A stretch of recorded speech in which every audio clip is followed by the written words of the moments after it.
Hi, I'm Andrew Smith, Associate Director of Government Relations for Virginia Farm Bureau. And I'm Stephanie Talon, Assistant Director of Government Relations for Farm Bureau. Welcome to week 4 of our weekly General Assembly updates. Andrew, we've officially made it to crossover.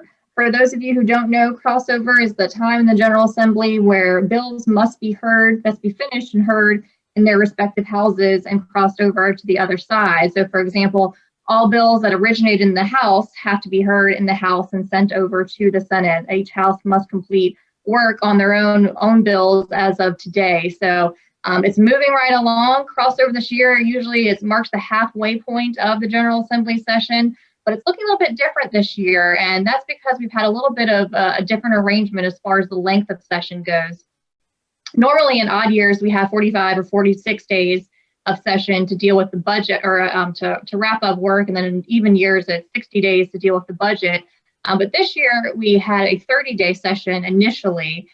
Now the governor has announced a special session to continue the work and align the General Assembly session with what we call a normal 45 or 46-day session in odd years. So once session wraps, jump right back into a special session. Again, that's supposed to align it with 45 or 46 days. So approximately around the 25th of February, that special session will adjourn. But still, a lot is up in the air. We're not quite sure how that's going to work out. So, Andrew, what do you think? We'll just keep an eye on that.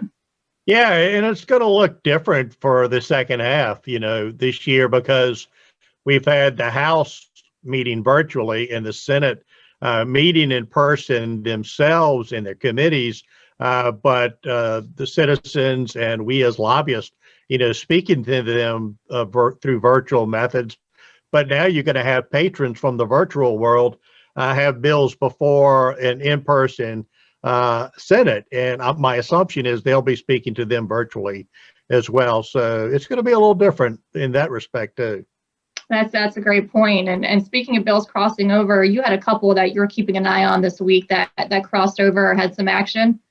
Well, I'll talk first about one that will not be crossing over due to an action or request by the patron, and that's a bill that we've been telling the members about, and that's House Bill 2157 by Delegate Vivian Watts. Delegate Watts is chairman of the House Finance Committee, and she didn't have her bill on revising the Virginia estate tax until the last meeting of the Finance Committee. Before crossover. She is chairman. It's her prerogative. It wasn't sent to a committee, and she asked that her bill be tabled for the year and no continued action on that. She did, discuss that her goal was to, find funding for the elderly and health concerns, and she talked about the need for nursing homes and even more funding, especially highlighted during the pandemic. But we do appreciate that she was attempting to exempt working farms and closely held businesses in the bill.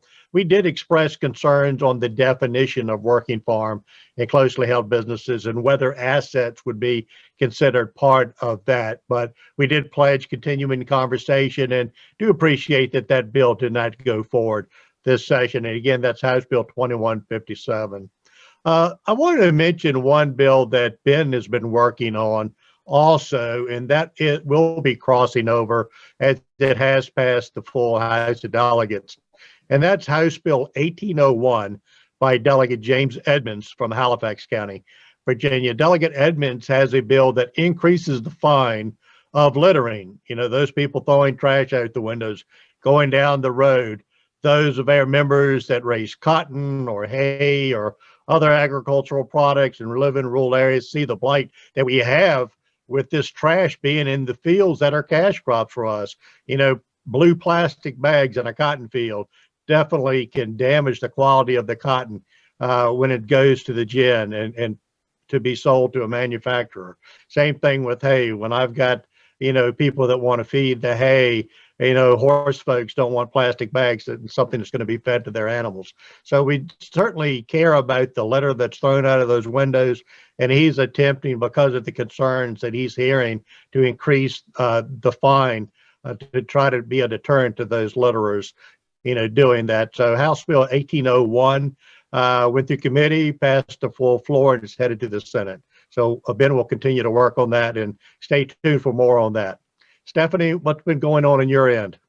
Well, I want to pick up on what you said about bills that Ben's working on. He's had a busy session, and one that we put in front of our members quite frequently this year already is House Bill 1786, dealing with the minimum wage. And this bill would remove the farm worker exemption from Virginia's minimum wage law. And that's a pretty big deal for farmers. As you know very well, the reason this law is in place is because of the very nature of agriculture and how time dependent and how seasonal dependent the work is. And when you've got a crop in the field that needs to be harvested, or cows that have to be milked, you do it at all times of the day, whenever you can do it, whenever is needed to get those products harvested and the care for animals. So it's very dependent on that. And another reason is that we a lot of industries and agriculture pay their workers on a piece rate basis. So not just on hours worked, but the amount that you can harvest, the amount that you can pick. And that often is much more beneficial to the workers, allowing them to make more money. So this really is a win-win on both sides of the equation for the agriculture industry. And so it's very important that we maintain that exemption in Virginia's minimum wage law. And so we have an action alert out. I think many of our members have probably seen that because it's been going around for quite some time. And the reason we keep resending it to you is that this bill keeps moving forward, and we have to reach out to the legislators on the different committees at the time that bill is being heard in that committee. So right now, this House version of this bill has crossed over to the Senate, and we're waiting for it to be heard in Senate Commerce and Labor. So the action alert is for the Senate Commerce and Labor Committee. So even if you responded to this action alert at a previous stage, please make sure you take the time to respond again, because it's going to different legislators this time at this stage of the process. So again, a very important issue for us here, and we hope our members take the time to respond to that. Hey, Stephanie, you talked about crossover, and I always equate that to halftime.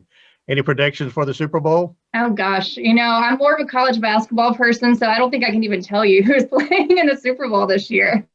I'm like you, college basketball fan. I found a 1986 college basketball championship recorded when I was doing some stuff. But I always think about the Super Bowl as me being a winner, because it's all about the snacks. So whoever wins, I'm happy. Absolutely. Great point. And another great way that agriculture is tied in our everyday life. Think about all the products that go into making the Super Bowl, from the sod grass to the actual football itself to all the snacks we eat. What a great way to highlight agriculture. Bring on the chicken wings. That's right. Thanks everyone for joining us. We'll see you next week.